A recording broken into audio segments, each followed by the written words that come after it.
Boa noite. Nós estamos aqui em mais uma aula da disciplina de Cidadania e Ética. Hoje é dia 5 de maio, 5/5 de 2021, e nós vamos falar aqui sobre a unidade 5, 5/5 e da unidade 5. Bom, tem esse jogo numérico aqui, quem gosta de numerologia, mas isso não vale nada, né? Isso é igual aquele negócio do Tadeu no Fantástico. Sabe o que isso significa? Nada, né? Mas muito bem, a unidade 5 é uma unidade que eu particularmente gosto muito de pensar sobre ela, que é a unidade que trata dos sistemas políticos. Então, fala um pouquinho de uma história da política. O nosso livro-texto começa lá nos contratualistas e vamos rodando um pouquinho até chegar nessa dicotomia entre a esquerda e a direita e terminamos com o conceito de democracia. Para eu começar aqui essa história com vocês, eu vou compartilhar hoje um slide.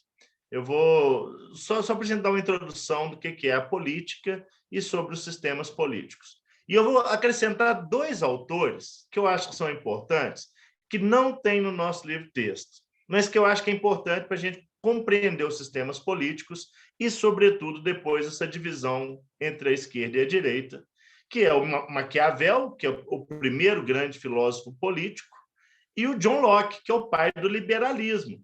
E já que nós vamos falar esquerda e direita, é impossível a gente falar da direita sem falar de liberalismo, tá? Então, eu vou acrescentar esses dois pensadores aqui para nós, ainda que eles não estejam no nosso livro-texto. Obviamente, eu não vou cobrar disso em prova, nem nada, esses dois autores, mas eu acho que é importante para a compreensão geral do nosso assunto, tá? E, claro, né, nós temos essa liberdade aqui na aula para a gente escolher e pensar didaticamente o melhor caminho a ser seguido. Por isso, eu acrescento esses dois. Hoje, excepcionalmente, eu vou compartilhar um slide. Eu nunca faço isso. Os alunos até me cobram, dizem, poxa, professor, cadê os slides? Né? Eu falo, nossa, eu gosto mais do diálogo. Eu acho que a aula flui melhor quando eu conto a história. E me recuso um pouco a essas muletas da docência. Já usei muito, tá, gente? Essas muletas da docência, igual são os slides, mas eu percebi que nos últimos anos, quando eu me livro dessas muletas, vocês, alunos, costumam gostar mais da aula, tá? Porque ficar lendo slide é muito chato. Eu sei disso. Mas hoje, excepcionalmente, eu vou usar, mas rapidamente também, sem permitir que fique chato também, tá? Então, eu vou compartilhar aqui com vocês o slide sobre a política. É uma introdução à política, né? Aos sistemas políticos. Então, vamos lá. O que é política? Isso que a gente entende de política diz respeito à arte de governar, eu coloquei aqui, de gerir o que é público. Público é aquilo que é de todos, que é comum, que é coletivo. Quando eu publico algo, por exemplo, numa rede social, eu torno algo de todos, público. Se eu publico uma foto, ela não é minha mais. Pode ter certeza que alguém faz o print, alguém... Ou seja, se você publicou uma foto, ela não é sua mais, ela já é de todos. Se você publica uma ideia, você está tornando a sua visão de todos. É o contrário do privado. O privado diz respeito àquilo que é seu, né? Particular. Público, o que é de todos. E quando nós falamos de política, é justamente essa arte de governar o que é público, aquilo que é de todos, aquilo que nós compartilhamos. A palavra política vem da palavra grega polis, que é a cidade. E essa palavra polis, eu já disse isso em algum outro momento, em outra aula, essa palavra polis é a cidade. Então, quando a gente fala em política, é a arte de gerir o que é público na cidade, segundo a ideia grega da coisa. Nós temos que lembrar que na Grécia Antiga a noção de Estado e de cidade era a mesma coisa, era cidade-estado. Então, polis é cidade. Daí a gente tem um monte de cidade que chama polis até hoje. Divinópolis é a cidade do divino, Divinópolis. Teresópolis, a cidade da Teresa. Florianópolis, a cidade de Floriano. Anápolis, cidade de Ana, Indianápolis, cidade indiana, enfim, Carmópolis do Carmo. Se eu continuar aqui, eu vou achando outros polis ainda. Petrópolis, né? Eu vou continuar achando outros polis ainda, que é o nome que se dá à cidade. Então, a política diz respeito a isso, né? A organização da cidade, da vida que é coletiva, da vida pública. Essa ideia surge lá na Grécia Antiga, mas que está presente até hoje, né? Eu coloquei aqui, olha lá, cidade-estado, né? No latim, a polis é chamada de urbe, daí que a gente fala de urbano hoje em dia, da vida urbana na cidade, etc. Essa escultura que eu estou mostrando aqui, talvez a escultura grega mais conhecida de todas da história, essa é a Vênus de Milos, né? É a Vênus que foi achada soterrada numa cidade grega chamada Milos. Então, é a Vênus de Milos. Ela está no Louvre, em Paris. Só ilustração do negócio aqui. Bom, a ideia de democracia também surge na Grécia Antiga. E democracia, né, a palavra demo é o povo, kratos é o governo, então é o poder. Então, democracia é o poder do povo, é o governo do povo. Tem a piadinha que é o governo do demo, né? É o governo do demo, é o poder do demo, democracia, é o governo do povo, tá? E ela surge nessa Grécia Antiga também, mas era uma democracia muito limitada. Olha só, Atenas, no período clássico, tinha 500 mil de habitantes, a grande Atenas, dos quais quase metade era de escravos, não tinha direito a voto, a opinião. 50 mil eram estrangeiros, chamados de metecos, que também não tinham direito a voto. Mulheres e crianças também não tinham direito a voto. Homens não proprietários também não tinham direito a voto. Então, assim, são uns 10% que tinham o direito de decidir por todo mundo. Homens ricos proprietários é que tomavam a decisão por todo mundo. E eu estou marcando isso aqui, porque se a gente pensar na democracia contemporânea e perguntar para vocês aqui, quem que manda, né? Quem que manda na democracia contemporânea? Bom, algo me diz que homens ricos, proprietários, continuam mandando em tudo ainda até hoje, tá? Sei lá, eu ainda acrescentaria brancos, né? No caso do Brasil, ainda, homens brancos, ricos, proprietários, são quem manda no país e quem manda na nossa democracia ainda. Isso eu poderia olhar assim, do ponto de vista econômico, claro, do ponto de vista da classe, mas eu poderia olhar entre os nossos deputados, a representatividade, a maioria deles são homens ricos brancos, né? Ou no executivo, entre o presidente e os governadores de estado, também mesma coisa, entre os juízes, entre os senadores, enfim. Não vou me prolongar muito mais nisso, não, mas muitas vezes a gente fala, nossa, quem mandava, quem tinha poder em Atenas era muito pouca gente. Na nossa sociedade também, quem tem poder é muito pouca gente. Muito bem. Eu vou voltar no conceito de democracia lá no final da aula, tá? Isso aqui só para servir de base para a gente pensar de onde que vem isso. A filosofia política. Eu vou citar um primeiro pensador aqui, que é o Nicolau Maquiavel, o italiano, lá do século XV, porque ele vai ser o primeiro grande filósofo da política. Você pode me perguntar, poxa, mas antes não se pensava em política? Sim, o Platão tem um livro sobre política chamado A República. Aristóteles falava que o homem era um ser político e, portanto, tinha que negociar a vida. Outros nomes pensaram politicamente antes. Mas sempre muito do ponto de vista filosófico e pouco do ponto de vista prático. A filosofia política, antes de Maquiavel, era uma filosofia que pensava como seria o Estado ideal, como seria uma sociedade ideal. Maquiavel, ele funda a moderna concepção de política. E eu coloquei aqui, olha só, não interessa pensar como seria a melhor forma política, mas de entender como é a política, como que ela funciona. A história do Maquiavel é muito interessante, porque ele flertou com o poder o tempo todo, ele é exilado, e ele escreve um grande, pequeno livro, né? É uma grande obra, mas é um livrinho pequenininho chamado O Príncipe, e que nele ele destrinchava como que a política funciona. Não como a política deveria ser, mas como a política funciona. Esse aqui é o Nicolau Maquiavel.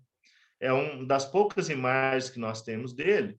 É uma pintura de um sujeito chamado de Santi, que pintou aqui o Maquiavel para nós. Feioso Maquiavel, né, coitado? Mas foi um sujeito inteligentíssimo.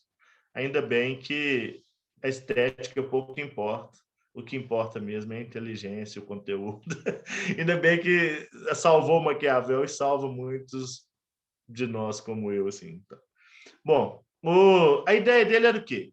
Que a política não se refere a utopias, abstrações, mas um jogo efetivo das forças em circunstâncias concretas.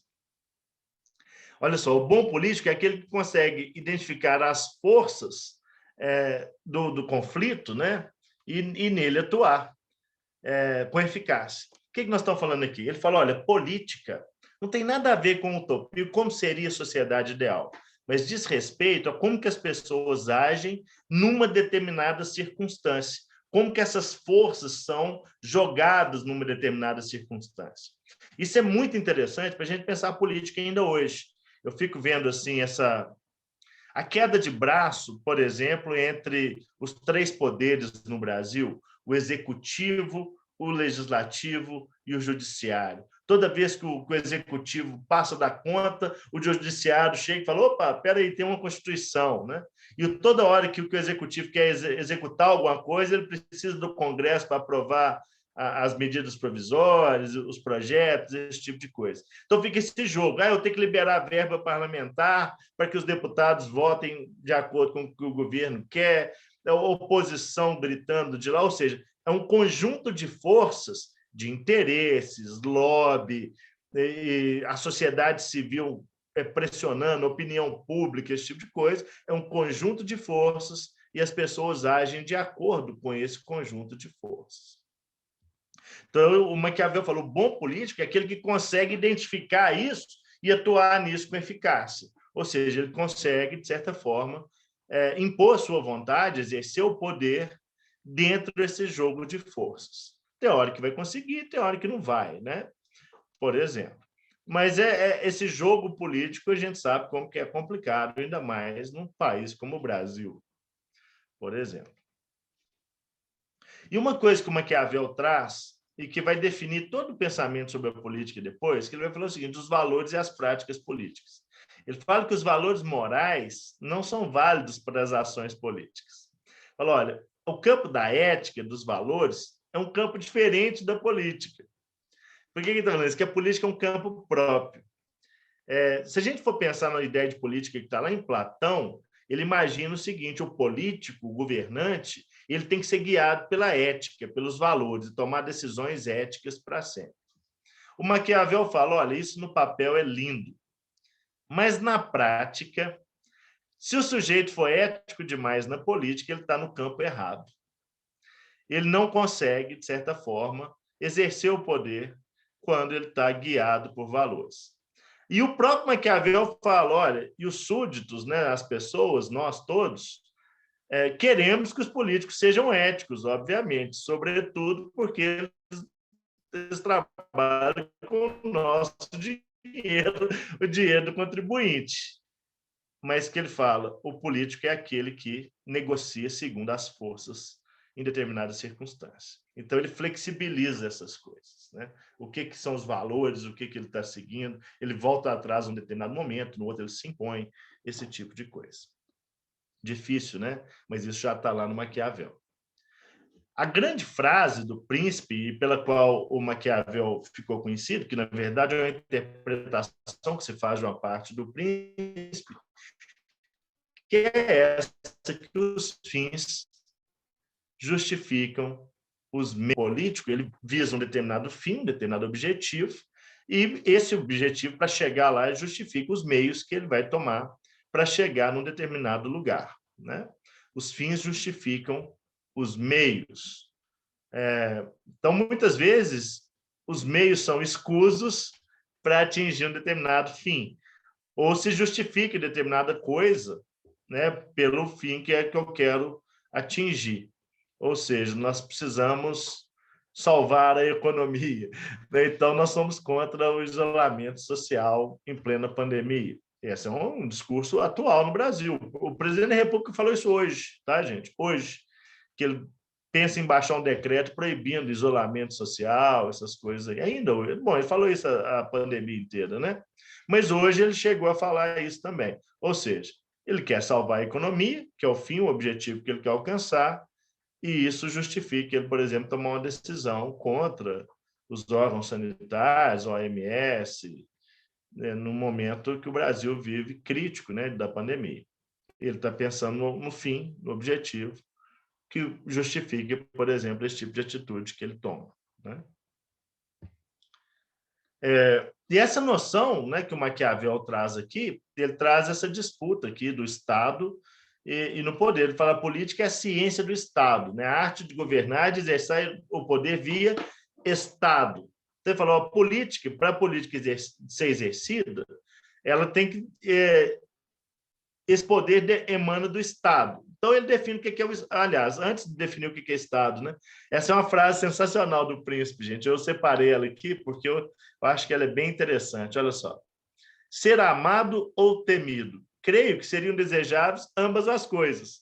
Mas como é difícil juntá-las, é melhor ser temido do que amado. E isso é uma base lá do Príncipe, né? Que tem a ver também com os governantes. O ideal seria ser as duas coisas, mas é melhor ser temido do que amado. Eu falo que o amor as pessoas esquecem rápido. O medo não, né? O medo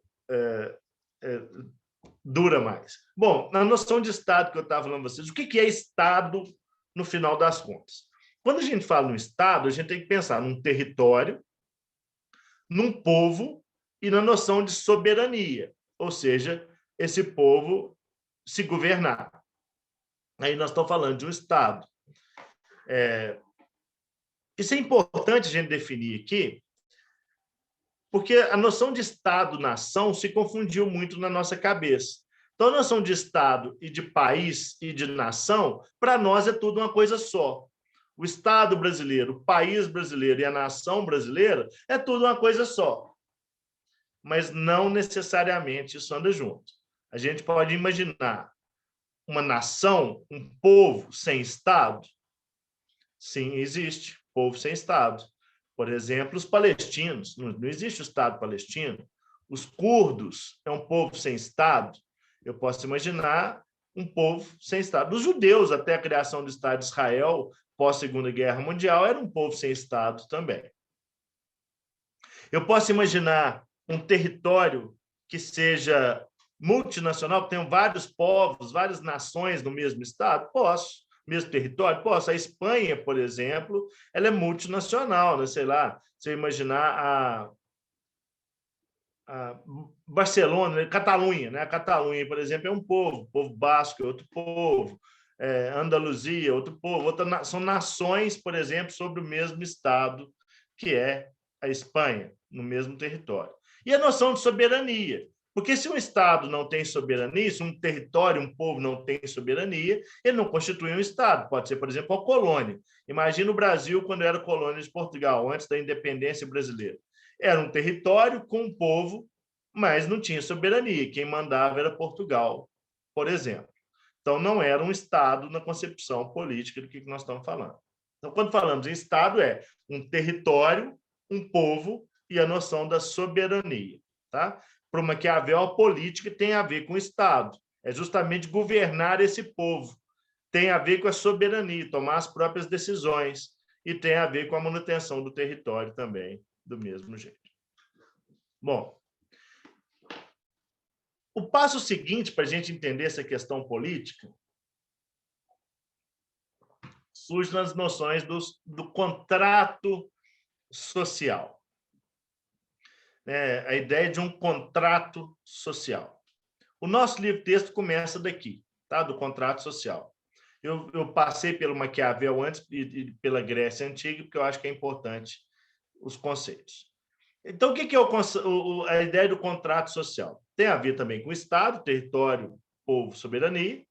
Tem a ver com a noção de uma centralização do poder para a manutenção da ordem social. Eu trouxe essa imagem que nós estamos vendo aqui, esse polvo, esse kraken aqui, porque uma das imagens mais fortes para a gente entender o que é o Estado foi criado por um sujeito chamado Thomas Hobbes, que é a noção do Leviatã. Nós vamos falar dele. As teorias contratualistas, Elas foram desenvolvidas, sobretudo, por 3 grandes autores pensadores, que é o Hobbes, Thomas Hobbes, o primeiro que nós vamos ver, o John Locke, que eu falei com vocês, que eu acrescentei aqui nessa aula, que é o pai do liberalismo, e o Jean-Jacques Rousseau, que também é um outro contratualista. Nós vamos falar um pouquinho de cada um deles. A grande pergunta que norteia essas teorias contratualistas é como o poder do Estado é legitimado. Por que o Estado consegue exercer tanto poder sobre nós, na nossa vida? Então, vamos lá. O primeiro desses contratualistas, que eu vou chamar a atenção aqui para nós, é esse sujeito chamado Thomas Hobbes. Essa é a foto dele. Também não era muito bonito Thomas Hobbes, não, mas também era muito inteligente. E o Thomas Hobbes, para entender a ideia de contrato social dele, ele parte de uma noção chamada estado de natureza. O estado de natureza para o Thomas Hobbes é a guerra de todos contra todos. Ele fala, olha, o homem é mau por natureza. O homem é o lobo do homem. No estado de natureza, nós somos egoístas, mesquinhos, cruéis.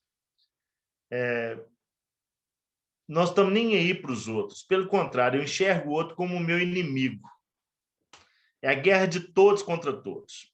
O Thomas Hobbes ele desenvolve uma ideia que é do pessimismo antropológico, ou seja, o homem é mau por natureza. Eu trabalho muito essas noções nas aulas de antropologia filosófica, por exemplo, que nós vamos falar sobre a natureza humana, né? O que nós somos por natureza. E o Thomas Hobbes vai falar, olha, o homem é o lobo do homem. Ele é mau por natureza. Aliás, eu acho essa frase uma sacanagem com o lobo, porque o lobo é muito menos pior do que o homem, né? Eu acho que a frase boa seria o lobo é o homem do lobo. Aí eu até aceitaria, porque o que é isso? O homem é muito pior que o lobo. É uma sacanagem com o lobo. O lobo é um bicho da natureza, enfim, bonito toda a vida, né? Eu fico pensando aqui no nosso lobo-guará, aqui em Minas Gerais, tá? Enfim. O homem lobo do homem. Então, na estado de natureza, na guerra de todos contra todos, a violência é plena.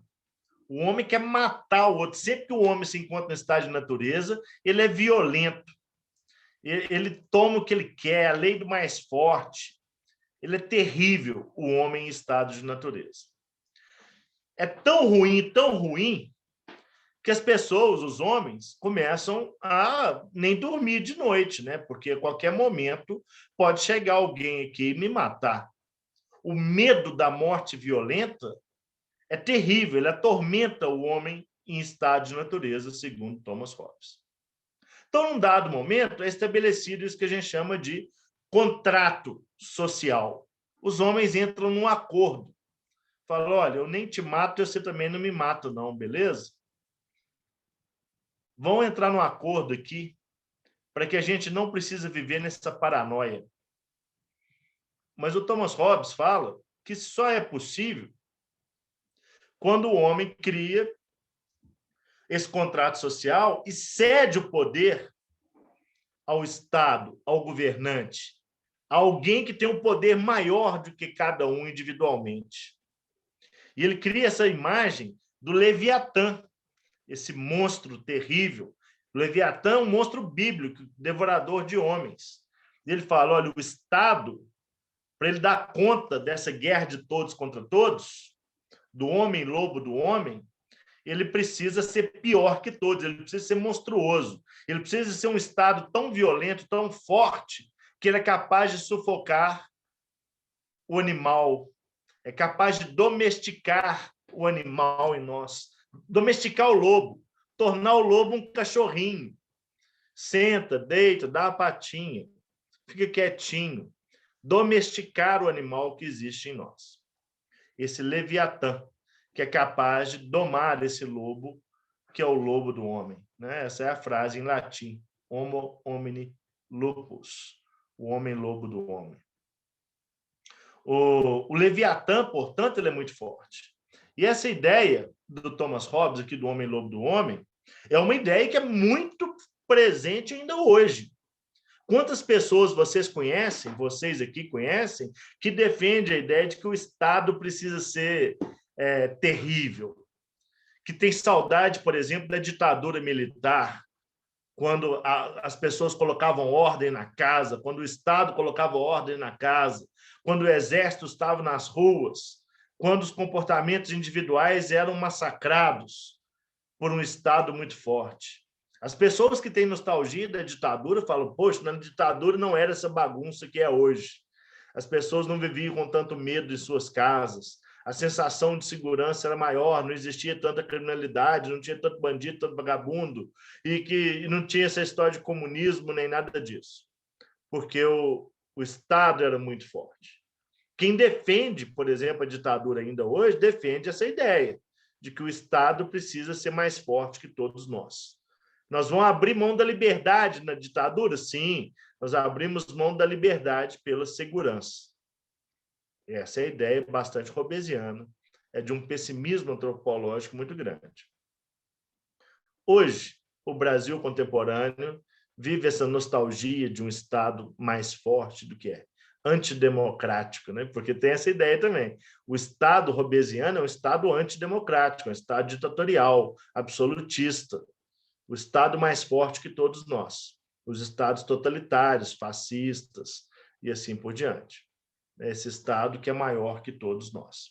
Todos os Estados que a gente vê totalitários têm esse discurso de que o Estado precisa ser muito forte para pôr ordem na casa. Ordem e progresso, né? Precisa pôr ordem na casa para o país funcionar, esse tipo de coisa. Tá? Foi assim, por exemplo, nas ditaduras comunistas, no fascismo na Itália, no nazismo na Alemanha, nas ditaduras de direita também, né? Nós estamos falando aqui todos, tá? Sempre essa ideia que o Estado tem que impor o melhor para todos, né? Uma visão bastante violenta da atuação do Estado. Entre, né, essa história desse pessimismo antropológico e um certo otimismo antropológico, que nós vamos falar depois, surge também esse outro contratualista, que é um sujeito chamado John Locke. O John Locke, eu coloquei aqui, Locke é de liberdade individual, porque ele considera que o bem mais importante que nós temos é a liberdade. Ele é o pai do liberalismo econômico. Hoje a gente fala tanto em neoliberalismo, esse tipo de coisa, hoje a gente fala do liberalismo econômico. E o John Locke é o primeiro filósofo que vai pensar nisso. Eu trouxe ele aqui porque a noção de direita contemporânea traz muito essa ideia de um liberalismo econômico, né? Então, o que o John Locke fala? Fala, olha, por que nós estabelecemos um contrato social? Ele fala que nós estabelecemos um contrato social para que os acordos entre as pessoas sejam possíveis, para que a gente tenha um mínimo de regras que façam que tornem possíveis o nosso convívio social, que ninguém ultrapasse os direitos do outro. E por isso nós estabelecemos um contrato social. E nós cedemos poder ao Estado justamente para o Estado garantir os nossos interesses individuais, que os nossos interesses individuais possam coexistir. Que o interesse de cada um não leve à disputa, à violência, esse tipo de coisa. Então, ele propõe um Estado que garanta as leis, as regras de convivência social e os contratos. Ele é muito baseado na ideia de um justnaturalismo, de um direito natural das pessoas. Falou, olha, quando nós nascemos, nós temos um direito que é inalienável, que é nosso, que ninguém deveria poder tirar, que é o direito à vida, ou seja, ninguém pode tirar a vida do outro, o direito à liberdade, cada um tem o direito de fazer o que bem entender, de ir e vir, de fazer as próprias escolhas, se vestir do jeito que você quiser, relacionar com quem você quiser, desde que você não ultrapasse os limites da relação com o outro. E olha que interessante, o direito à propriedade está muito focado na ideia do liberalismo contemporâneo. O direito à propriedade, porque todo mundo tem direito de manter sobre o seu domínio os frutos do seu trabalho.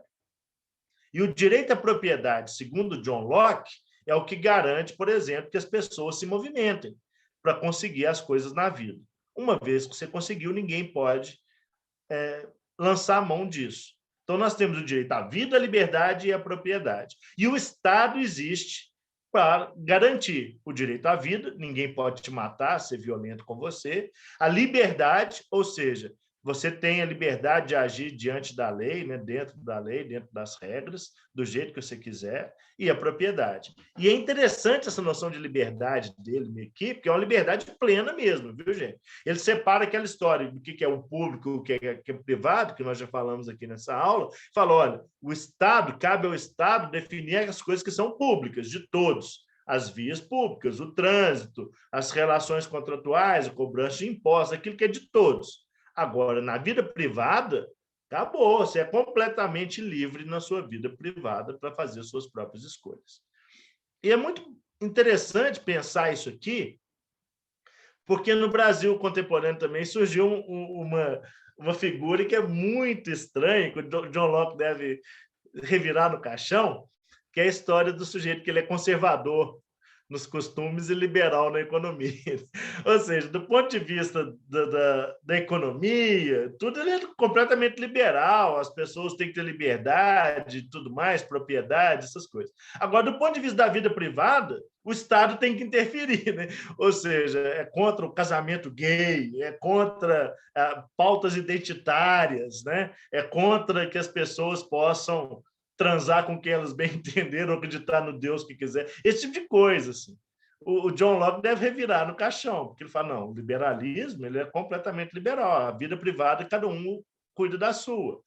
Né? Eu fico pensando assim, todas as pautas identitárias, né, que tem presentes aí hoje, a questão do uso de drogas, por exemplo, que o Estado intervém, né, gera uma guerra ao tráfico, esse tipo de coisa. O John Locke falou, olha, se o sujeito quiser se matar, usar o que bem entender lá na vida privada dele, o problema é dele, né? O Estado não tem que se meter nisso. Mas no Brasil contemporâneo, por exemplo, a gente tem essa figura contraditória, que o sujeito ele é conservador nos costumes, nada liberal do ponto de vista dos costumes, e liberal na economia, nos negócios e tal. O John Locke, ele era um sujeito completamente liberal. E a gente vê esse liberalismo, por exemplo, do John Locke, em países, sei lá, igual a Holanda. Né? A Holanda é um país extremamente liberal do ponto de vista dos costumes. Os Estados Unidos mesmo também, do ponto de vista dos costumes, ainda que tenha muito conservador lá também, mas é muito liberal do ponto de vista dos costumes, essas coisas. Né? Não, a preocupação não é com a vida do indivíduo, mas é com as questões que são públicas.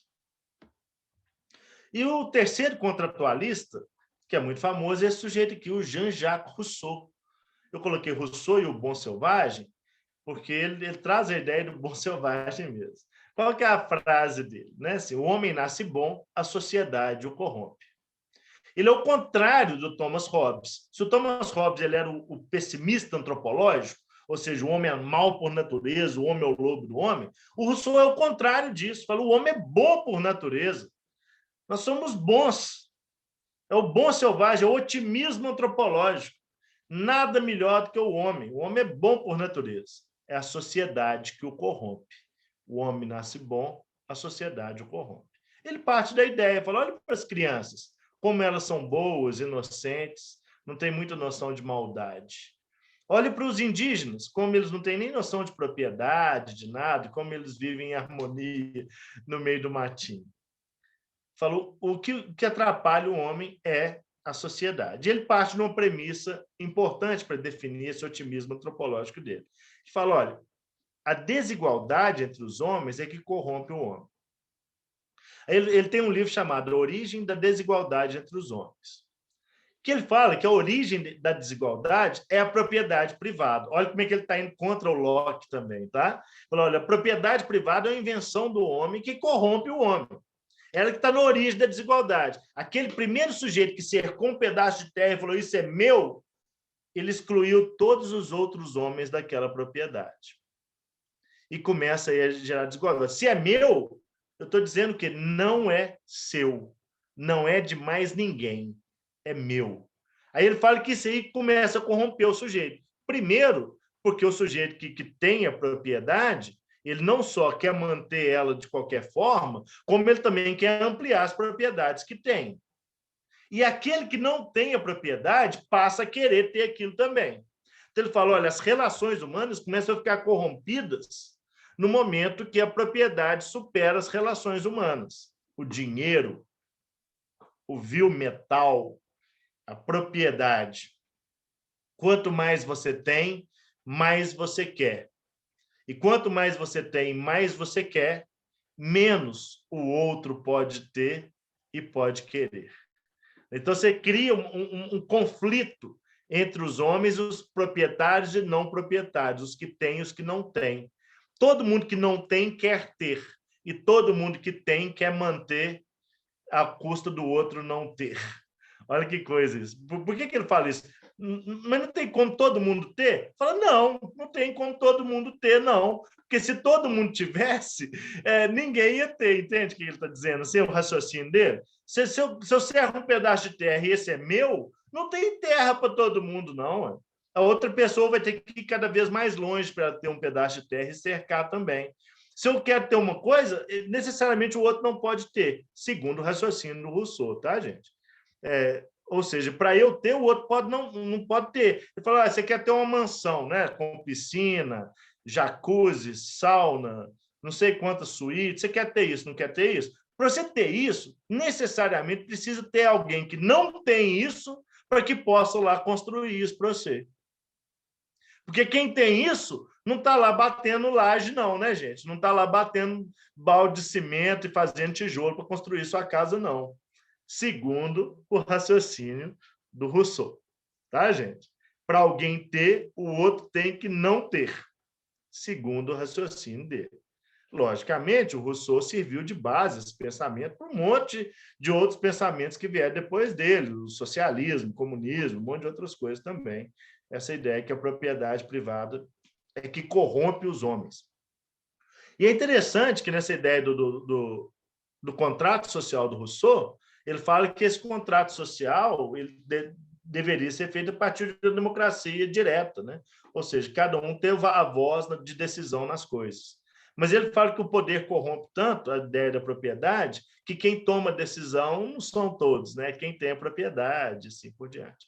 Somos corrompidos por essa ideia. A gente nasce bom, a vida social nos corrompe. Somos corrompidos por isso. Ele fala, desde muito cedo, as crianças nascem boas, inocentes, etc. Rapidinho elas aprendem o valor do dinheiro. Se você quiser agradar uma criança de 10 anos de idade, dá uma nota de R$ 50 para ela. Você vai ver como é que ela vai ficar feliz. Vai ficar rindo à toa. Você vai ser a melhor pessoa do mundo para ela se você der dinheiro para os meninos. Tá? É impressionante isso, assim. Segundo Rousseau, é porque você já está corrompendo as pessoas desde muito cedo. A gente nasce bom, mas a gente é corrompido no caminho. Eu trouxe as imagens aqui do bom selvagem. É porque o Rousseau falava que os índios, né, os selvagens, eram bons por natureza. Eu trouxe uma imagem aqui de canibalismo, só para contrastar o Rousseau aqui do bom selvagem, tá? Olha lá. Ai, que coisa. Bom, vou deixar essa imagem aqui um pouquinho enquanto eu falo isso.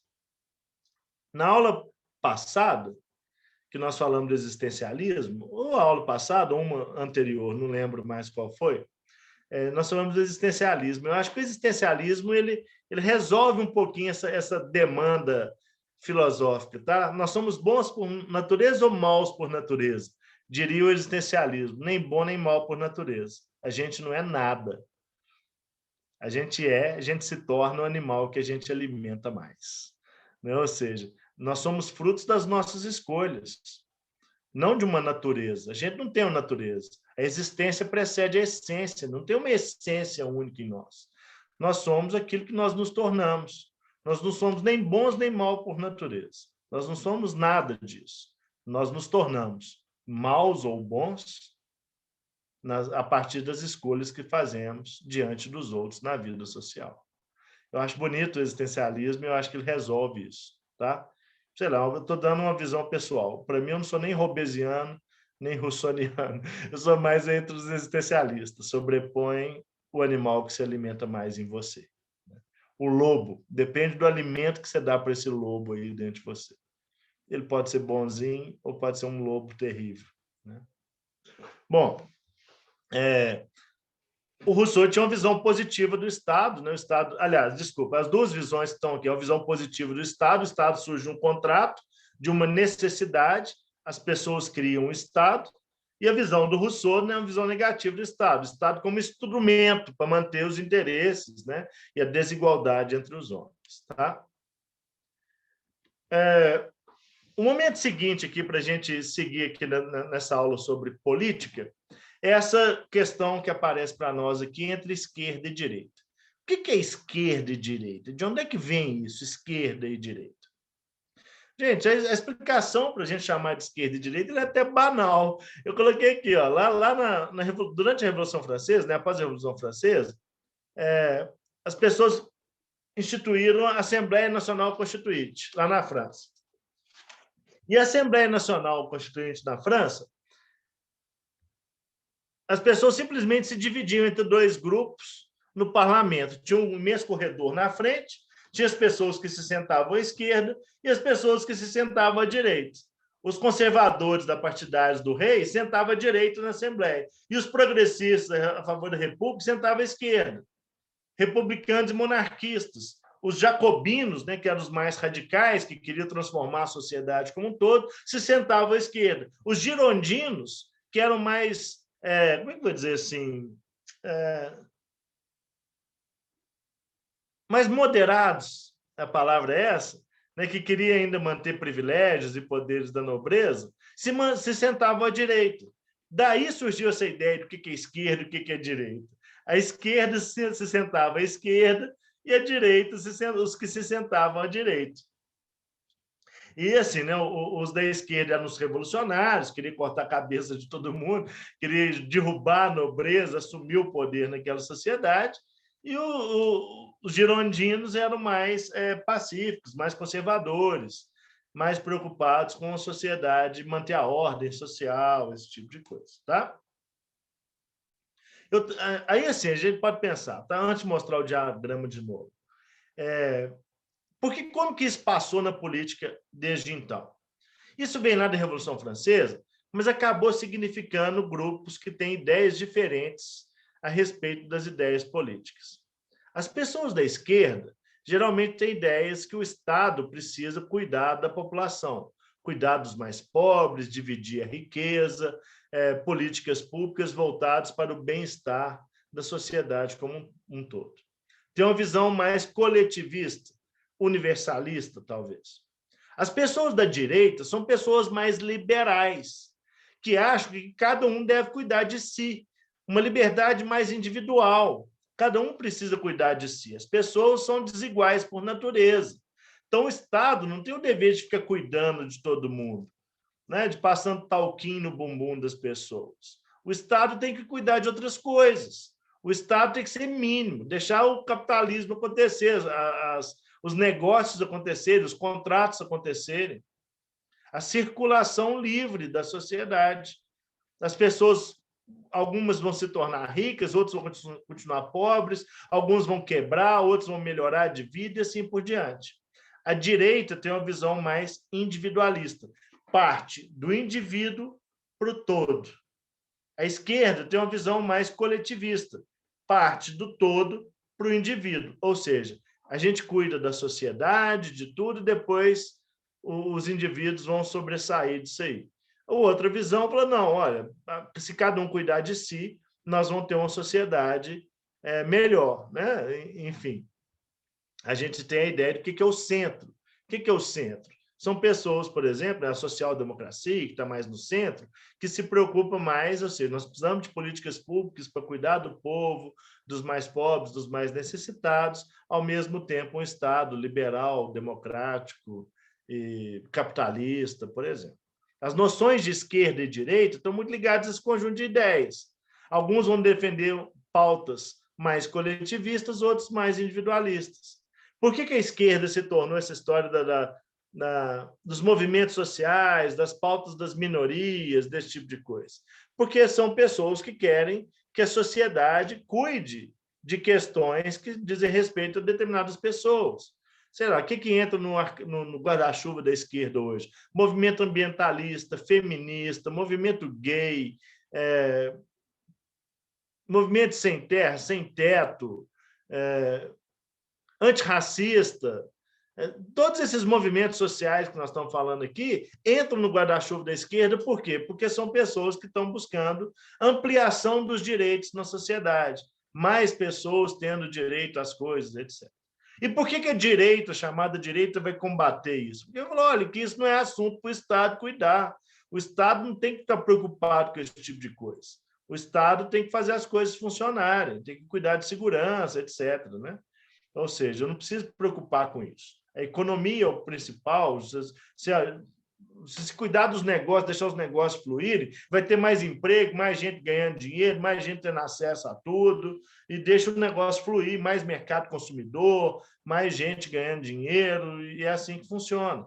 Ou seja, são pautas mais individualistas, mais liberais, contra pautas mais voltadas para a questão social. Para a gente entender isso, eu trouxe aqui para nós o diagrama de Nolan.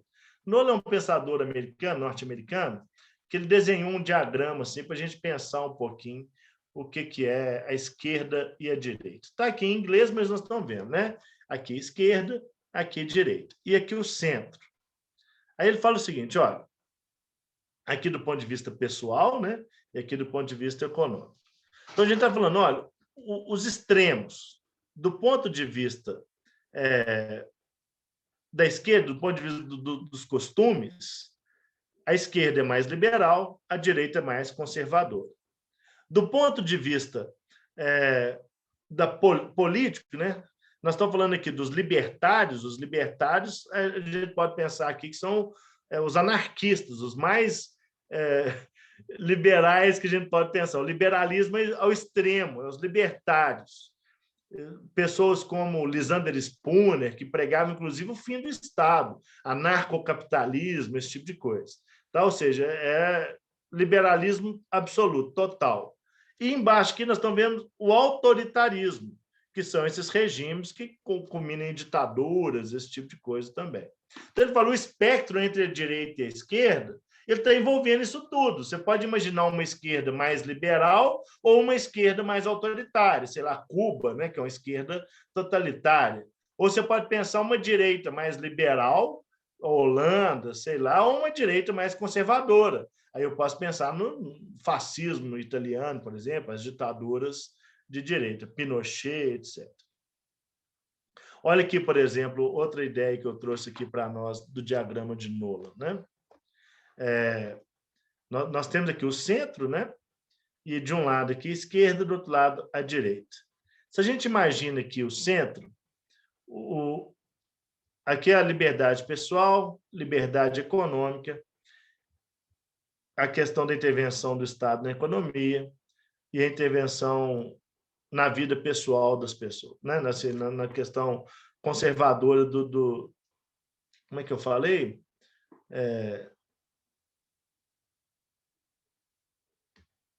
Ou seja, do comportamental, tá? Então, aqui a gente tem o centro, olha só. Se eu penso aqui, de um lado nós temos o liberalismo, do outro o conservadorismo. De um lado nós temos socialismo, comunismo, né, pegando aqui e a tirania, olha só. E do outro lado, nazismo, fascismo e tirania. Olha que como que é a questão da monarquia que está aqui presente. Quando a gente parte para o liberal, ó, a república, o liberalismo clássico, o libertarianismo, o anarcocapitalismo, né, nessa cruz que é aqui o diagrama de Nolan. Olha as outras questões que eu coloquei aqui também, aqui, olha só. A questão da igualdade, a questão do conservador aqui de classe, a regulação das pessoas, da vida pessoal, a regulação econômica aqui no socialismo, o autoritarismo, né, essa regulação. Aqui o capitalismo, olha aqui, por exemplo, é liberdade econômica, o anarquismo, né, liberdade total, por exemplo, o individualismo na liberdade pessoal, e aqui no centro, de novo, os moderados. Olha aqui como é que aparece aqui, olha, o comunismo, né, na regulação da economia, o estatismo, o autoritarismo, o nacionalismo exacerbado no fascismo, o conservadorismo, né, de classe, aqui classista, Aqui o capitalismo aqui, caindo aqui para liberdade econômica, o anarquismo, hedonismo e assim por diante. Olha do ponto de vista das pautas que são interessantes. Olha aqui para a gente ver a questão das drogas e das armas. Aqui o centro, tá? Se eu penso aqui numa esquerda, libera as drogas e proíbe as armas. Se eu penso na direita, proíbe as drogas e libera as armas, por exemplo. O libertário libera tudo, drogas, armas, qualquer coisa. E o estatista proíbe tudo, drogas, armas, tudo também aqui que nós estamos falando. Tem a ver com as pautas que nós estamos falando. Aqui são só as figuras para a gente pensar, né? A esquerda e a direita. Aqui é a esquerda liberal, aqui é a direita liberal, aqui é a direita autoritária, e aqui a esquerda autoritária. Então, quando a gente pensa que na esquerda autoritária, nós temos aqui Fidel Castro, o Joseph Stalin, né, o Mao Tse-tung, Pol Pot, esses grandes ditadores da esquerda. Quando eu penso na direita totalitária, autoritária, daí que eu penso aqui no Charles de Gaulle, no Churchill, o Thomas Hobbes está aqui, Augusto Pinochet, olha só aqui, Margaret Thatcher e tal.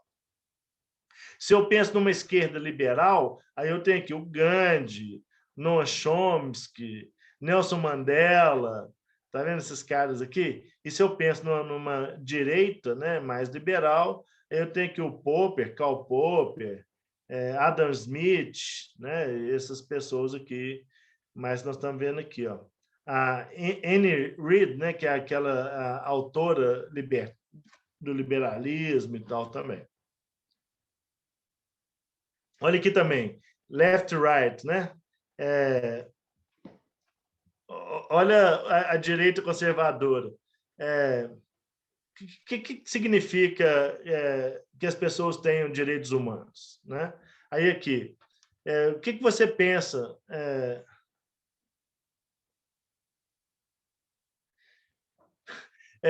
O que você pensa de eu colocar o fogo no carro da polícia? O que você pensa de eu jogar napalm, né, nas pessoas só por serem comunistas? E o que você pensa de vender uma criança na Deep Web para comprar cocaína? Ou seja, aqui é o extremo do anarquismo, aqui do direitos humanos, aqui de colocar fogo no negócio, aqui o libertário e aqui o autoritário, né? É a mesma coisa aqui, ó, só que melhor escrito do que estava lá, né? Aqui, de novo, os libertários, né? Colocar fogo no carro da polícia, fazer um crowdfund, né? Para assassinar alguém com bitcoins, aqui ter direitos humanos ou julgar comunistas de helicópteros. Aqui outra coisa, ó, minha mãe diz que eu não posso brincar com você mais, né? Porque você é uma má influência. Aí aqui, que isso, come on, né? Todo mundo está fazendo isso, você não quer fazer isso igual nós, né? E aqui também, ó, como uma barata, ou você pode, ou você não pode vir para o meu aniversário, né? Isso é o meu Xbox, eu tenho mais vezes no jogo do que você, né? Quantas vezes eu quiser. Aqui, ó, liberdade, esquerda econômica, né? Melhor vermelho do que morto. Melhor pão do que vermelho, né? Melhor morto do que vermelho, ou melhor morto do que pão, por exemplo, né? Nós estamos falando aqui a direita, aqui a esquerda mate os nazistas, a direita autoritária seja o nazista, a direita libertária punch, né? Deu um murro no nazista, e aqui efebofilia. Tecnicamente é efebofilia. Aqui no Brasil também, olha só, a questão da corrupção brasileira, né? Todo mundo que eu não concordo é Hitler. Todo mundo que eu não concordo é fascista. Todo mundo que eu não concordo é petralha, e todo mundo que eu não concordo é socialista. Isso tem muito a ver com o Brasil também, né? Essa questão de direita e esquerda no Brasil. E eu vou pular isso aqui, né? Direita e esquerda, tá lá, o sujo e o mal lavado, tá? Bom, eu vou parar de compartilhar essa tela aqui agora. O meu tempo está estourado, mas eu quero falar com vocês mais um pouquinho. Então, assim, do ponto de vista das pautas, o que é esquerda, o que é direita, é até confuso falar isso no Brasil também, que os partidos de esquerda tomam atitudes dos partidos de direita e os partidos de direita, em algum momento, também tomam atitudes do que é esquerda. É até confuso falar isso no Brasil hoje, né? Quem que é de direita e quem que é de esquerda. Mas a gente define direita e esquerda pelas pautas, pelo que as pessoas defendem. Se você defende algo que é mais voltado para a intervenção do Estado e para o Estado intervir na vida das pessoas e diminuir a desigualdade social, fazer políticas públicas para diminuir a desigualdade social, você está sendo de esquerda. Se você prega uma sociedade que o Estado interfira menos na vida das pessoas, que seja mais liberal, etc., é uma pauta mais de direita. A maioria de nós fica aí num centro, né? Sei lá, entre um lado e o outro também, tentando equilibrar nessa questão toda. E o último conceito que eu queria trabalhar aqui com vocês hoje, rapidinho, é a ideia da democracia, que eu falei lá atrás, e eu queria só fechar com essa história. Aquela democracia grega que nós vimos lá, no governo do povo, era uma democracia direta, tá, gente? As pessoas iam para a praça pública e levantavam a mão para decidir os rumos da coisa pública, daquilo que era de todos. Então, sei lá, iam para a Ágora, em Atenas, e falavam, olha, o que vocês querem? Vocês querem construir mais hospitais ou estádio para a Copa do Mundo? Ah, não, nós queremos estádio para a Copa do Mundo, porque com hospital não se constrói, não se faz Copa do Mundo. Então, não, eu quero hospital, não quero estádio lá na Amazônia, não, que não faz diferença para mim. Então, assim, esse tipo de coisa. As pessoas iam lá e levantavam a mão diretamente. O conceito de democracia no qual nós vivemos hoje é um conceito de democracia surgido no iluminismo. O iluminismo é que criou essa noção de democracia. Muito ainda nas monarquias europeias, ainda, lá no iluminismo, no século XVII, sobretudo. Então, a ideia de democracia ela surge com figuras como Montesquieu. Montesquieu foi um autor bastante interessante. É o criador dessa ideia do poder tripartido entre executivo, legislativo e judiciário, né? Esse tripé sobre o qual se assenta as modernas democracias. Ou seja, um poder que cria as leis, que é o legislativo, o poder executivo, é aquele que executa as leis, e o poder judiciário, que é aquele que julga se as leis estão sendo cumpridas ou não. Tá? Então, esses tripartidos do poder é que funda a ideia moderna de democracia. E a nossa democracia é uma democracia que a gente chama de representativa. E isso é muito importante da gente pensar isso. Ela não é uma democracia direta. Nós escolhemos as pessoas que nos representam no poder do Estado. Então, quando eu voto em alguém, eu estou votando em alguém que me representa nas minhas ideias. Essa pessoa vai defender as minhas ideias lá no poder. E esse é o grande gargalo também que a gente fala de democracia na contemporaneidade. Porque muitos de nós não se sentem representados por aqueles que nós escolhemos no poder e para exercer o poder para nós. Quando a gente pensa no executivo, a gente geralmente nem tem muita escolha. No executivo, geralmente, a gente escolhe o menos pior. Tá? Ou seja, tem 2 nomes ou 3 nomes que entram numa polarização, você vai escolher entre aquilo menos pior ali para nos governar. Sei lá, se imaginar o Brasil nos últimos 20 anos, né, na abertura democrática, as escolhas que nós tivemos nos últimos 20 anos. Ou a escolha que nós tivemos nas últimas eleições para presidente da República. Muita gente votou mais contra do que a favor. Não tem isso? Às vezes sai perguntando na rua, não, eu votei contra aquela ideia, eu votei contra o PT ou eu votei contra o Bolsonaro, escolhendo menos pior. Né? Mas quando a gente pensa no legislativo, nós temos liberdade de escolha. Quantos candidatos nós tivemos, por exemplo, para escolher nas últimas eleições para a Câmara Municipal? Eram muitos, né? Centenas, talvez milhares de candidatos. Para deputado, geralmente são milhares. Então, a gente escolhe alguém que nos representa do ponto de vista das nossas ideias. E essas pessoas vão defender as nossas ideias no poder. O problema é que a representatividade está em crise, né? Quem de nós aqui se sente representado por aquele que votou nas últimas eleições? Pelo deputado, por exemplo. É provável que muitos de nós nem se lembrem de qual deputado que votou. E para a Assembleia Legislativa do Estado, Assembleia de Minas Gerais, em quem você votou? Ele te representa? Você sabe que esse cara vota em quê? Em que tipo de projeto? Quais são as ideias que ele defende lá na Assembleia, no Parlamento? Em geral, a gente vota, coloca o voto na urna lá, na eletrônica, e vai embora e esquece que aquela pessoa nos representa. É uma crise de representatividade. Ou para vereador. Nós tivemos eleição para vereador recentemente. E aí? Aquelas pessoas nos representam? Né? O vereador te representa? Que você escolheu?